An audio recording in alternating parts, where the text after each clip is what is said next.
오늘부터 다주택자들도 규제 지역에서 주택담보대출을 받을 수 있게 됩니다. 서울 강남 3구와 용산 등에서 주택담보대출 비율 LTV가 30%까지 허용되는 겁니다.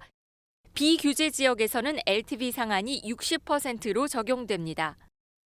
또 실수요자가 규제 지역 내에서 집을 살 때 적용됐던 주택담보대출 한도 6억 원이 사라지고 시가 9억 원 초과 1주택자에 대한 전세대출 보증도 허용됩니다. 일시적 2주택자에 대한 규제도 완화되고 투기과열지구에서 분양가 9억 원으로 묶여있던 특별공급 기준이 풀립니다. 이와 함께 무순위 청약의 무주택 거주지 요건이 폐지되면서 전국의 다주택자도 미계약분에 대해 얼마든지 청약할 수 있게 됐습니다. 정부는 자기 돈으로 빚을 보장할 수 있는 사람이라면 집을 사게 해줘 거래를 활성화해 주택시장 경착륙을 막겠다는 생각으로 보입니다. 부동산 시장에선 적체 매물 해소 효과가 있을 것으로 예상하지만 고금리의 총부채 원리금 상환 비율 DSR은 여전해 분위기가 반전되기는 어렵다는 분석도 있습니다. 서울 일원동의 한 아파트. 전용 면적 134제곱미터가 지난달 19억 원에 거래되면서 9개월 만에 8억 원이 떨어졌습니다. 반포동의 이 아파트도 9달 만에 6억 원 내린 금액에 팔렸습니다. 최근 1년간 집값이 가장 많이 떨어진 10곳 가운데 9곳은 서울 아파트였습니다.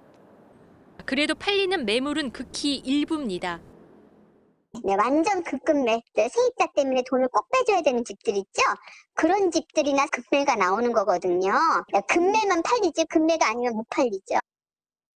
일기 신도시 용적률 최대 500% 등 파격적인 대책이 나와 술렁이기도 했지만 전반적인 시장 분위기를 바꾸는 데는 역부족입니다.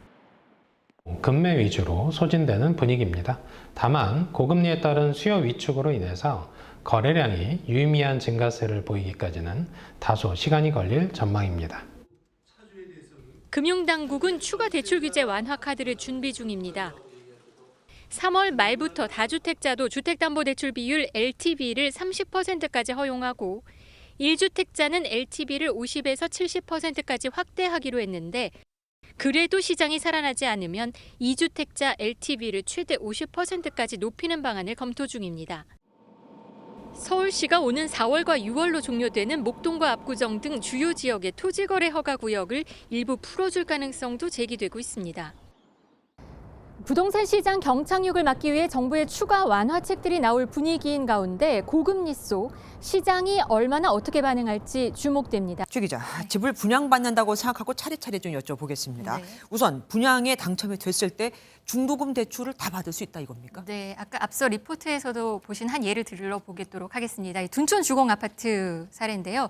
당시 분양가가 12억 원을 넘었습니다. 그래서 13억 원 가까이 되니까 중도금 대출 제한에 걸려서 은행에서 돈을 빌리기가 어려웠습니다. 그랬죠. 그러니까 취득 등록세까지 합치면 14억 원이 되는 큰 돈을 전부 현찰로 가지고 있어야 하다 보니 네. 청약에 당첨돼도 포기를 해야 되는 것이 아닌가 이런 걱정을 했었는데요. 앞으로는 분양 가격과 관계없이 중도금 대출이 가능하고 네. 한 사람당 한도 5억 원도 폐지가 됐습니다. 이렇게 되면 지금 둔촌 주공 계약을 포기하려던 사람들도 중도금 대출이 가능하게 된 거고요. 중도금 대출이 안 돼서 아예 청약조차 안 한 사람은 좀 억울한 면도 있기도 하겠죠. 여튼 네. 앞으로는 중도금을 안 낸 상황이라면 어떤 상황에서든지 대출을 받을 수 있게 됐습니다. 잔금을 낼 때 대출 한도는 있는 거잖아요. 그건 또 잘 따져봐야겠습니다. 만약에 내가 집이 한 채 있다. 근데 하나 더 청약을 받고 싶다. 그러면은 있던 집을 안 팔아도 되는 겁니까? 네, 지금은 집이 한 채 있는 사람이 청약에 당첨이 되면 기존 주택을 팔아야만 했습니다. 네. 입주 가능일로부터 2년 이내에 처분을 해야 되는데요. 거래 침체로 입주일이 다가왔는데도 기존 집을 처분하지 못해서 이사를 못하는 경우들이 있었습니다. 그런데 앞으로는 이 무주택자만 청약할 수 있다 이런 조건이 사라지기 때문에 집이 여러 채인 사람도 분양을 받아서 집을 추가로 가질 수 있는 기회가 생긴 셈입니다. 그럼 집이 한 채 있는 사람이 네. 청약이 아니라 그냥 있는 집, 지어져 있는 집을 살 때는 어떻습니까? 뭐 원래 가능했습니다. 시장이 좋을 때 청약을 하게 되면 돈을 버는 구조였지 않습니까? 로또 이래서 맞죠? 네, 그랬죠. 그러니까 청약에 사람들이 몰렸고 그리고 규제가 있었던 건데요. 그래 다만 이 내용은 서울 강남에는 지금은 해당되지 않습니다. 아까 말씀하신 그 규제에서 네, 그렇죠. 제외된 지역들. 네네. 또 분양을 받은 뒤에 몇 년간은 실제로 거주를 해야 된다는 조건도 있었잖아요. 네. 이것도 달라지죠. 네, 수도권은 분양을 받고 2년에서 5년은 꼭 살아야 했는데 네. 이 실거주 요건이 아예 없어지게 됩니다. 또 전매 제한도 완화가 됐는데요. 그러니까 강남만 아니면 서울에서 분양을 받은 후에 3년만 집을 소유하고 있으면 실제 살지 않아도 집을 팔 수가 있게 됩니다. 이를 지키지 않으면은 기존에는 뭐 대출금을 모두 상환해야 하거나 벌금을 내거나 뭐 주택 환수 이런 불이익이 있었는데 이게 사라지게 되는 겁니다. 그동안 네. 전매 제한과 뭐 실거주 요건에 걸려서 집을 사기를 주저한 사람들에게는 나쁘지 않은 소식이라고 할 수 있겠습니다.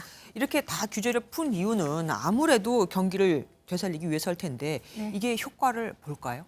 시장 흐름을 바꾸기에는 아직 역부족이라는 지적이 사실 많습니다. 오늘 시중은행의 주택담보대출 금리가 연 8%를 넘었는데요. 이렇게 높은 고금리 상황에서 대출을 받아서 집을 사는 거는 좀 부담스럽기 때문입니다. 부동산 침체가 빠른 속도로 진행되다 보니 경착륙을 막는 데는 도움이 되겠지만 이 시장 반응은 조금 더 지켜봐야겠습니다. 예전에는 대출이 안 됐던 거고 이제는 대출을 해준다고 하지만 금리가 너무 비싸니까 못하는 거고. 또 이 밖에 눈여겨볼 만한 내용이 있습니까? 네, 국토부 업무보고에서 나온 내용 중에요. 올해 하반기에는 수서와 동탄을 잇는 GTX-A가 시험 운행에 들어가서 내년 상반기에 개통이 시작이 됩니다. 또 수서에서 출발하는 SRT 노선들도 확대가 되고요. 교통비를 환급하는 알뜰 교통카드의 지원 한도도 월 10,000원에서 20,000원까지 올라가게 됩니다. 이 밖에 고속도로 하이패스를 장착하지 않은 차량도 무정차 결제가 가능한 스마트 톨링도 시작됩니다.